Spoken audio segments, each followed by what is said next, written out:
कायद्याद्वारे स्थापित झाले आहे अशा भारताच्या संविधानाबद्दल मी खरी श्रद्धा व निष्ठा बाळगीन।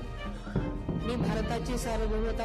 अजित के निधन के चौथे दिन पत्नी सुनेत्रा उप मुख्यमंत्री बनी। महाराष्ट्र की पहली महिला डिप्टी सीएम। 12 मिनट तक शपथ ग्रहण। शरद पवार नहीं पहुंचे। अजित पवार की पत्नी सुनेत्रा पवार शनिवार को महाराष्ट्र की पहली महिला डिप्टी सीएम बन गई। राज्यपाल आचार्य देवव्रत ने लोक भवन में सुनेत्रा को शपथ दिलाई। शपथ ग्रहण समारोह करीब 12 मिनट तक चला। शरद पवार इस समारोह में नहीं पहुंचे। इससे पहले दिन में एनसीपी विधायक दल और विधान परिषद सदस्यों का विधान भवन में बैठक बुलाई गई थी, जिसमें सुनेत्रा को पार्टी नेता चुना गया था। डिप्टी सीएम की शपथ के पहले सुनेत्रा ने राज्यसभा के सांसद पद से इस्तीफा दे दिया। अजित पवार की 3 दिन पहले 28 जनवरी को बारामती में प्लेन क्रैश से मौत के बाद डिप्टी सीएम पद खाली हो गया था।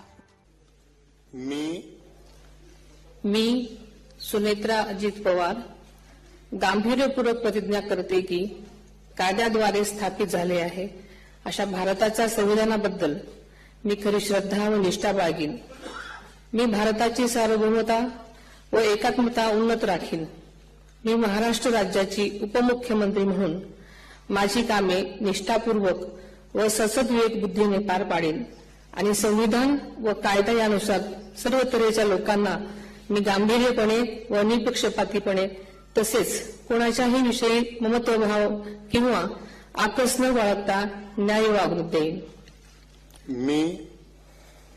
मी सुनेत्रा अजित पवार गांभीर्यपूर्वक प्रतिज्ञा करते की महाराष्ट्र राज्याची उपमुख्यमंत्री म्हणून माझ्या विचारार्थ आणली जाईल किंवा मला ज्ञात होईल अशी कोणतीही बाब अशी उपमुख्यमंत्री म्हणून माझी कामे यथायोग्य पार पाडण्यासाठी आवश्यक असेल ते खेरीज करून एरवी मी कोणत्याही व्यक्तीला किंवा व्यक्तींना प्रत्यक्षपणे वा अप्रत्यक्षपणे कळवणार नाही किंवा त्यांच्याकडे उघड करणार नाही।